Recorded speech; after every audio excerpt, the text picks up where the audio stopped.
Hello, my name is Angela Davis, and I am the writer of the full feature screenplay, The Prodigal Mom. The Prodigal Mom is a beautiful Christmas drama about family and friendships. It's a redemption story of a mom whose only Christmas wish is to receive the gift of forgiveness. I am grateful to the Imagine This Women's Film Festival for this opportunity to share with you the first 15 pages of my Christmas drama, The Prodigal Mom.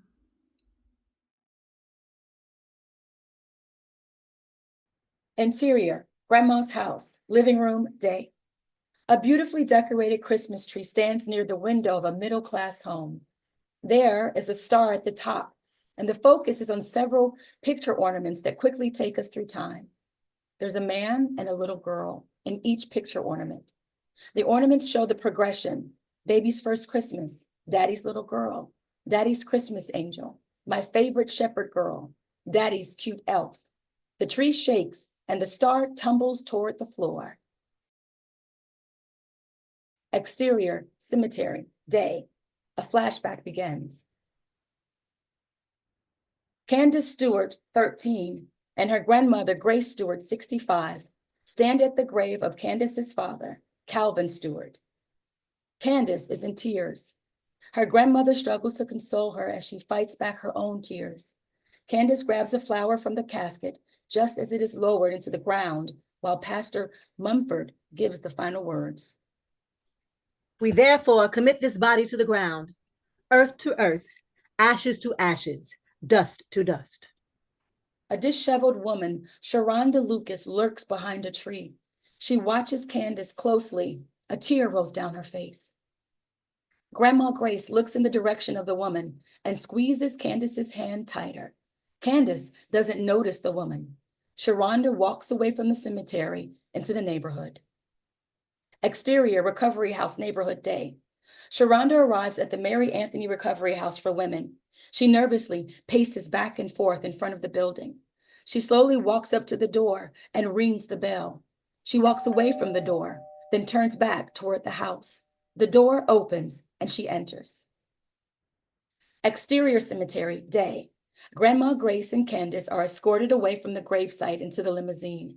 Candace gets into the limo and slams the door. The flashback ends. Interior, Grandma's house, living room, present day. The star shatters to the floor. There's an obituary on the coffee table propped up against the peace lily Candace was holding at the cemetery. The obituary has a picture of Calvin, and it reads, loving father, son, and friend. Grandma Grace cleans up the broken star pieces, turns on her Christmas music, and works hard to fill the house with holiday cheer. She puts out her collection of Black Santas, sings along to the music, and hangs the Christmas stockings on the mantle. Interior Women's Recovery Home, day. Grandma Grace and two other women hold Bibles as they sit in a circle with the various residents of the recovery home, including Big Nikki, 50, and Haley, 21. They have Bible study. The mysterious woman from the cemetery, Sharonda, stands up and receives a 6-month sobriety certificate. She is applauded.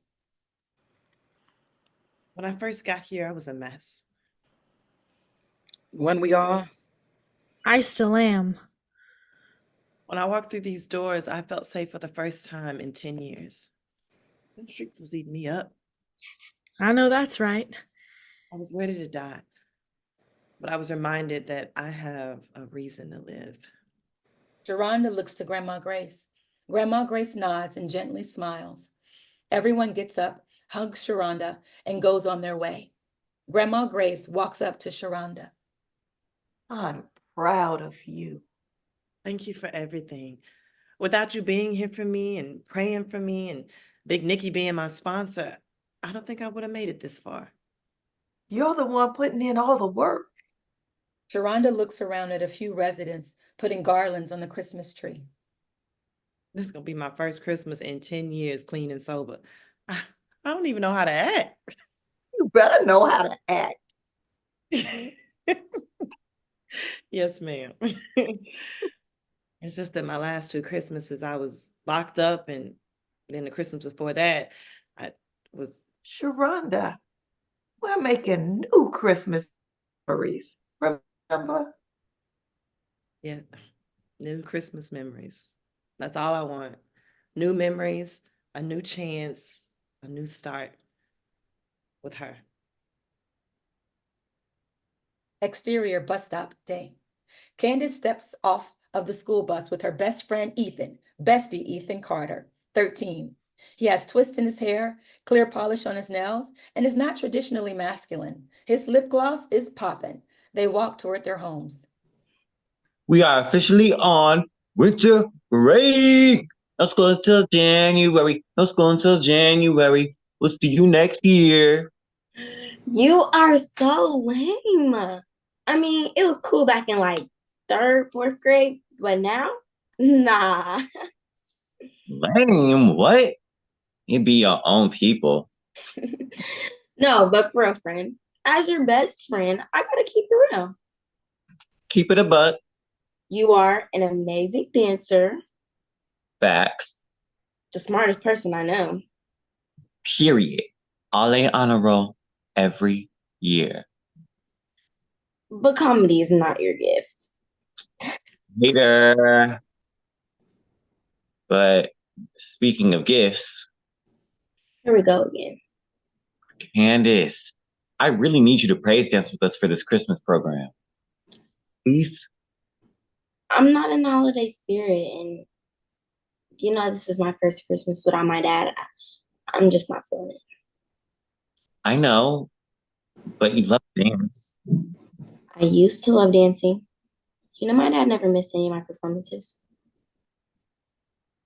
I know, friend. Sorry. It's not your fault that I'm an orphan now.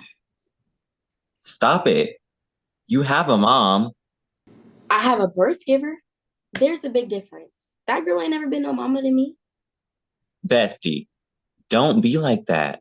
No, I'm for real. My dad was right. People are so fast to talk about deadbeat dads and they do this and they don't do that, but nobody talks about the trash moms out there. And I've got one of them. Friend. Look, Ethan, I haven't seen my mom since I was 6. I'm good. Are you sure? The only thing that I'm sure of is that this is going to be the worst Christmas break ever. Interior, Grandma's house, living room, night. Candace mopes around the house as Grandma rearranges her black Santas and waters the peace lily. Are you okay? Candace shrugs her shoulders. Grandma Gray sits down and pats the couch for Candace to join her. I know it's hard. I miss him too. Grandma, I'm trying not to be sad, but I just keep thinking that he's going to walk through the door and everything's going to be just like he used to be. But Oh, it's not. baby. I know I'm not supposed to question God, but why did he have to take my dad? I've asked God the same question. You know, I never thought I would have to bury my own child. But I'm going to trust in the Lord with all my heart and lean not to my own understanding. I'm not strong like you, Grandma. Candace, baby, you're not weak. You're grieving. And we are allowed to grieve. But we got to keep on living. And we got to keep on loving. And it's okay to think about your father and get sad. But it's better to remember the good times and smile. I never thought about it like that. Grandma gets up from the couch and grabs a photo album from the coffee table and skims through it. Girl, your daddy loved making everybody laugh and smile. That is so true. He never liked to see me sad. Yep, like that Christmas when you burnt up all that popcorn. And that time you begged him to do your hair for picture day. Flashback, interior Grandma's house, kitchen day. Young Candace, 7, pulls burnt popcorn out of the microwave, pours it into a large bowl, and proudly hands it to her daddy, Calvin Stewart, 28. He puts some on a string and hangs it on the tree. Young Candace has a huge smile on her face. Interior, Grandma's house, Candace's room, day. Young Candace sits on the floor as Calvin concentrates hard to part her hair, grease the scalp, and put her hair into ponytails. One sticks straight up in the middle of her head. Grandma Grace stands in the doorway. Got yourself a unicorn. Young Candace looks in her bedroom mirror and poses with a big smile on her face. Flashback ends. Interior, Grandma's house, living room, day. Candace and Grandma still sit with the photo album. Baby unicorn, I remember that day. There it is. There's what? Your daddy smile. They embrace. Interior, women's recovery home, day. Haley sits on the floor between Big Nikki's legs getting her hair braided. Sharonda looks at food pics on social media. You do know these braids ain't gonna last, right? I don't care. I just want to try something different. Something different is what got me messed up. I want some boring and some regular. Well, let the church say amen. Everything was boring and regular back home. Like right now, I bet you my mama is rolling out her same boring sugar cookie dough with the same boring decorations on the wall and the same white baby Jesus in the manger. You know about black baby Jesus? I tell you one thing, you need to know about keeping your head straight, because if these braids crooked, you better not tell nobody I did them. Ouch! Girl, they don't even hurt. That's what I want. What? A sore scalp? I want to be in the kitchen, baking cookies and making memories. Sharonda scrolls through her phone and stops at Candace's social media page. Doing her hair. Interior, Grandma's house, kitchen, night. Grandma Grace and Candace sit at the kitchen table for dinner. Candace takes a picture of her food. Tell me again why you take pictures of your food? I don't really know. Just for fun. Look, I have 234 pictures of food in my phone. You putting that on Snapchat? Snapchat, Grandma? Really? Grandma Grace answers the phone and tries to walk out of earshot from Candace. Hello? Yes, yes. Everything is gonna be fine. Okay, we're in here. Who's that? Well, you know how I said I want to create new memories for Christmas this year. And so your Uncle Kevin and the family are coming up from Atlanta. Yeah. And how after your daddy's funeral, I said we can't wait on sad occasions to get together. And we need to spend more time with family on happy occasions. Yeah. And that as a family, we have to stick together and really be here for each other. Grandma, who was that on the phone? Well, you know the women's ministry. We've been going to the recovery home every Thursday and ministering to the women there. God has really been working and using us to be a blessing to them. Grandma, who was it on the phone? 6 months ago, your mother moved into the recovery home. What? She's really trying hard, and she rededicated her life to Christ. Wait, who? God placed it on my heart, and I've invited her to spend the holidays here with us, and she's waiting outside. No, Grandma, no! Open up your heart, Candace. It's time. She's your mom. Grandma Grace walks into the living room, opens the front door, and Sharonda enters. Nervous, her hair is combed and she is neatly dressed. Candace walks into the living room, but keeps her distance. Come on in and rest your coat. Thank you, Miss Stewart. Make yourself comfortable. Thank you. Your tree is nice. Hello, Candace. How long have you been out this time? I've been home since the end of May. I'm really sorry to hear about your dad. I'm sure the funeral was beautiful.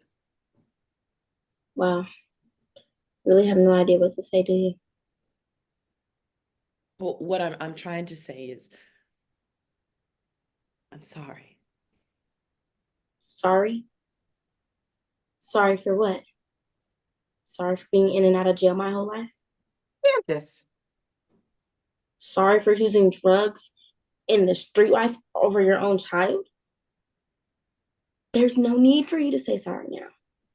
I'm 13 years old and I grew up just fine without you. Stuart, I'm sorry. Maybe this was a bad idea. No, this was a terrible idea.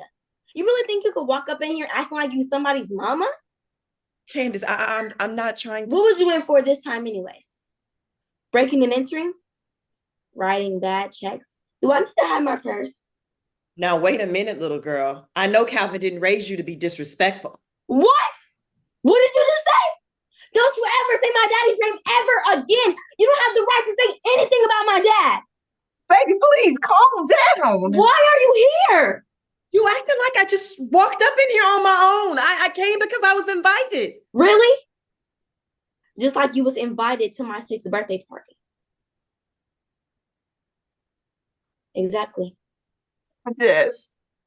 Why did you let her come in here? If my dad was here, he would have never let you back in this house. Candace runs up the steps. Grandma Grace puts her hand on Sharonda's shoulder. Interior, Grandma's house, Candace's room night. Candace is in tears as she opens her iPad. She FaceTimes Ethan on the verge of a panic attack. Okay. Okay, friend. You know what to do. Breathe in. Breathe out. I got you.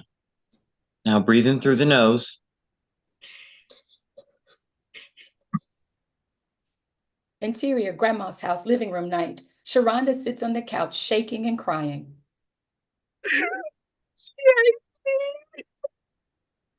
You see hate. I see hurt. I tried, Miss Stewart. I tried. Sharonda gets up and grabs her bag to leave. Grandma Grace snatches it and throws it back down. Oh, try harder. Maybe she's right. Maybe she is better off without me. Oh, now I'm supposed to throw a pity party for you? You've been in them streets for 10 years, and she say too many things to you, and you ready to give up? You got more fight in you than that. I'm not giving up. Prove it.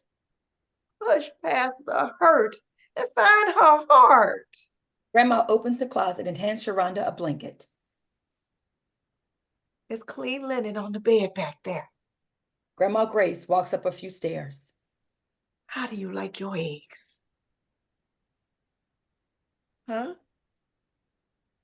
Your eggs. I'm expecting to see you still here for breakfast in the morning. Sharonda walks toward the Christmas tree. She gently touches the picture ornament with the baby picture of Candace. Scrambled.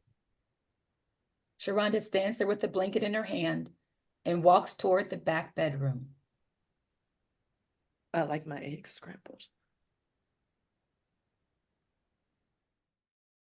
And so it begins, the story of the prodigal mom. Thanks for watching. It's going to be a wonderful year. Well, you know the snow is beginning to fall. The mistletoe is hung up on high for all. Don't you know that Christmas is here, bringing good cheer to one and all. This year, go and shake a hand and tell someone you care. Let them know that love will always be there. Please remember through all the fuss, there's still a must to give one love this year. To every boy and girl